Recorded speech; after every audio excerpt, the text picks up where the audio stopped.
అరే నా పక్కనే కూడా వచ్చి కూర్చుంటారు నా దరిద్రంలో నా బతుకు.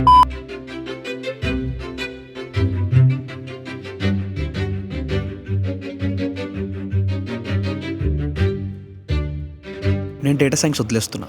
నమస్తే మా లాస్ట్ వీడియోలో నేను చెప్పినట్టు అకాడమిక్ అప్డేట్ గురించి ఈ వీడియో. అసలు ఇంకా నా ఎన్ని సబ్జెక్టులు మిగిలినాయి, నేను ఎప్పుడు గ్రాడ్యుయేట్ అవుతున్నా, ఎన్ని కోర్సులు అయిపోయినాయి, నా జీపీఏ ఎంత, మొత్తం క్లియర్ గా వీడియోలో చూద్దాం. ఫస్ట్ నుంచి స్టార్ట్ చేస్తే నేను ఫాల్ 22కి మాస్టర్స్ చేద్దామని చేసుకొచ్చిన. అరే నా ముందల ముగ్గురు, నా లెఫ్ట్ లో ముగ్గురు, అందరు ఇట్లా కూర్చొని ఉన్నారు, నన్ను సరౌండ్ చేశారు. అమ్మ బాబోయ్. మన కోర్స్ వచ్చేసి ఎంపీఎస్సీ ఇన్ డేటా సైన్స్. మనకి డిగ్రీ కావాలంటే టోటల్ 10 సబ్జెక్టులు కంప్లీట్ చేయాలి. దీంట్లో ఏమో 4 కోర్ డేటా సైన్స్ రిలేటెడ్ సబ్జెక్టులు అండ్ 4 ఏమో వేరే సబ్జెక్టులు ఉన్నాయి. ఈ టోటల్ 10 సబ్జెక్టుల నుంచి అగైన్ 7 మ్యాండేటరీ సబ్జెక్ట్స్ ఉన్నాయి, 3 మాత్రమే ఎలెక్టివ్స్ ఉన్నాయి. అంటే ఇక్కడ మన కాన్సెప్ట్ ఎట్లుంది అంటే 6 డేటా సైన్స్ కోర్ సబ్జెక్టులు అయితే మ్యాండేటరీగా చేయాల్సిందే. దాంతో పాటు ఒక మేనేజ్మెంట్ సబ్జెక్ట్ కూడా మ్యాండేటరీగా చేయాలి. సో ఇట్లా ఈ 7 మ్యాండేటరీ సబ్జెక్ట్స్ తర్వాత రిమైనింగ్ 3 సబ్జెక్టులు ఏమన్నా మనం ఎలెక్టివ్స్ సెలెక్ట్ చేసుకోవచ్చు. అగైన్ ఎలెక్టివ్స్ అంటే మన ఇష్టం వచ్చిన కోర్సులు చేయడానికి కాదు, వాళ్ళు మనకు కొన్ని ఆప్షన్స్ ఇస్తారు. దాంట్లో నుంచి మనకి ఏం నచ్చుతుందో ఆ సబ్జెక్ట్ ని మనం సెలెక్ట్ చేసుకొని చేయొచ్చు. ఇక్కడ మనకి ఇంకొక అడ్వాంటేజ్ ఏముంది అంటే ఇక్కడ మనం తీసుకునే ఈ 3 ఎలెక్టివ్ సబ్జెక్ట్స్ మీద డిపెండ్ అయ్యి మనకి ఇంకొక పాత్వే సర్టిఫికేట్ అనేది ఎక్స్ట్రా వస్తుంది అన్నట్టు. మనం ఒక 7 మ్యాండేటరీ కోర్సులు అండ్ 3 ఎలెక్టివ్ కోర్సులను కంప్లీట్ చేసిన తర్వాత మనకి డేటా సైన్స్ డిగ్రీ సర్టిఫికేట్ ఎట్లన్నా వస్తుంది. బట్ అడిషనల్ గా మనం తీసుకునే ఈ 3 ఎలెక్టివ్ సబ్జెక్ట్స్ మీద డిపెండ్ అయ్యి మనకి ఎక్స్ట్రా పాత్వే సర్టిఫికేట్ అని కూడా ఒకటి ఇస్తారు. ఇక్కడ as a data science student మనం 2 పాత్వేస్ సెలెక్ట్ చేసుకోవడానికి మనకు ఆప్షన్స్ ఉన్నాయి. ఒకటేమో మేనేజ్మెంట్ పాత్వే, ఇంకొకటేమో సైబర్ సెక్యూరిటీ పాత్వే. ఇక్కడ ఒకవేళ మనం తీసుకున్న 3 ఎలెక్టివ్స్ మేనేజ్మెంట్ రిలేటెడ్ అయితే మనకు మేనేజ్మెంట్ పాత్వే సర్టిఫికేట్ అనేది ఒకటి ఎక్స్ట్రా వస్తుంది. ఒకవేళ సైబర్ సెక్యూరిటీ కోర్సులు అయితే మనకి సైబర్ సెక్యూరిటీ సర్టిఫికేట్ ఒకటి ఎక్స్ట్రా వస్తుంది. సో ఇది మన కోర్స్ కరికులం. కోర్సు బానే ఉంది, కరికులం బానే ఉంది. బట్ మనం అనుకున్నట్టు క్లాసులు దొరకాలి, కోర్సులు రిజిస్టర్ కావాలి అంటే పెద్ద సాహసం అని చెప్పాలి. ఇదేదో ఐఆర్సీటీసీ తత్కాల్ బుకింగ్ లాగా, మన వీసా స్లాట్ బుకింగ్ లాగా మనం చేద్దాం అనుకుంటున్న కోర్సుల సీట్లు ఒక 2-3 నిమిషాలలోనే క్లియర్ అయిపోతాయి. సో క్లాస్ రిజిస్ట్రేషన్ అనేది ఓపెన్ కాకముందే మనకు కావాల్సిన క్లాసులు అన్నింటినీ కార్ట్ లో పెట్టుకొని వన్స్ అది రిలీజ్ కాగానే బటన్ ఒత్తుకుంటూ కూర్చుంటే మనకు లక్కుంటే మన క్లాసులు దొరుకుతాయి. మనం అనుకున్న క్లాసులు దొరుకుతాయి. ఇక్కడ మా కాలేజ్ లో డేటా సైన్స్ కోర్సులన్నీ డేటా 60 తో స్టార్ట్ అవుతాయి. సో డేటా 601 నుంచి డేటా 606 వరకు మన కోర్ సబ్జెక్ట్స్ మ్యాండేటరీగా తీసుకోవాలి. సో ఇప్పుడు దీంట్లో నుంచి మనం ఫస్ట్ సెమిస్టర్ తీసుకున్న కోర్సులు ఏంటి అంటే ఫస్ట్ సెమిస్టర్ ఫాల్ 22 లా డేటా 601 ఇంకా డేటా 605 అని 2 కోర్ కోర్సులను తీసుకున్నాం. దీంతో పాటు డేటా 690 అని ఒక ఎలెక్టివ్ కోర్స్ ని తీసుకున్నాం. నెక్స్ట్ సెకండ్ సెమిస్టర్ స్ప్రింగ్ 23 దీనికేమో డేటా 602 డేటా 603 డేటా 604 తీసుకున్నాం. నెక్స్ట్ మన థర్డ్ సెమిస్టర్ ఫాల్ 24 నెక్స్ట్ మన థర్డ్ సెమిస్టర్ ఫాల్ 23 ఇప్పుడేమో మనం మిగిలిపోయిన కోర్ కోర్సు అండ్ దాంతో పాటు మ్యాండేటరీ ఉన్న మేనేజ్మెంట్ కోర్స్ ఒకటి తీసుకున్నాం. ఈ రెండింటితో పాటు ఒక సైబర్ సెక్యూరిటీ కూడా కోర్స్ తీసుకున్నాం.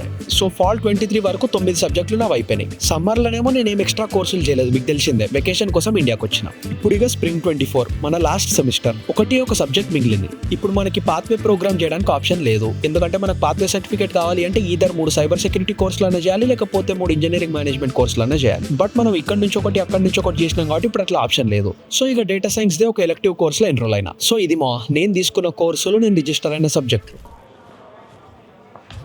మనం లాస్ట్ ఇయర్ మేలో ఇండియాకి వచ్చినాం, 100 రోజులు ఉన్నాం, గుర్తుందిగా? నాకు తెలిసి అయితే అదే మన లాస్ట్ అనుకుంటా. ఇప్పుడు మనం అగైన్ లాస్ట్ సెమిస్టర్ ఉన్నాం కాబట్టి మేలో గ్రాడ్యుయేట్ అయిపోతాం. ఇక గ్రాడ్యుయేట్ అయినాక పంచాయతీ ఎట్లుంటుందో మీకు ఆల్రెడీ తెలిసిందే. మన వర్క్ సిచ్యువేషన్ అనేది కొంచెం స్టేబుల్ కాకముందు పోనీకి ఎక్కువ ఛాన్స్ ఉండదు. సో మన ఇల్లు చూసుకున్నది అదే లాస్ట్ టైం అనుకుంటా. బట్ ఇక ఏం చేస్తాం, తప్పదు. ఓకే, కానీ పోయే టైంలో పోదాంలే. కానీ ఒక చిన్న విషయం, నేను మన ఫైనల్ టైం ఇండియా నుంచి యూఎస్కి వచ్చేది కూడా వ్లాగ్ రికార్డ్ చేసిన, కానీ అది ఇంకా ఇప్పటి వరకు అప్లోడ్ చేయలేదు. ఇది ఆల్రెడీ లాస్ట్ వీడియోలో చెప్పిన కదా. నాకు ఎందుకు ఆ వీడియో మీద వర్క్ చేయబుద్ధి అవుతుంది, ఎడిట్ చేయబుద్ధి అవుతుంది, మంచిగా ప్రెజెంట్ చేయబుద్ధి అవుతుంది. ఆల్మోస్ట్ 6 నెలలు దాటిపోయింది. బట్ అది రికార్డ్ చేసినప్పుడు నాకు బాగా మంచిగా అనిపించింది, అందుకే ఇప్పుడు పెట్టబుద్ధి అవుతుంది. బట్ ఇప్పుడు అది అప్లోడ్ చేస్తే మొత్తం అవుట్ ఆఫ్ టైం ఉంటుందేమో అని చెప్పేసి నాకేం అర్థమైతలేదు. మీరు చేయమంటారా వద్దా, మీకేమనిపిస్తుందో కింద కమెంట్లో చెప్పండి, జర నాకు కూడా క్లారిటీ వస్తుంది. ఓకే, సో ఇప్పుడు మనం మెయిన్ ముచ్చట. నేను డేటా సైన్స్ వదిలేస్తున్నా, UI UX డిజైన్ ఫీల్డ్లోకి పోతున్నా.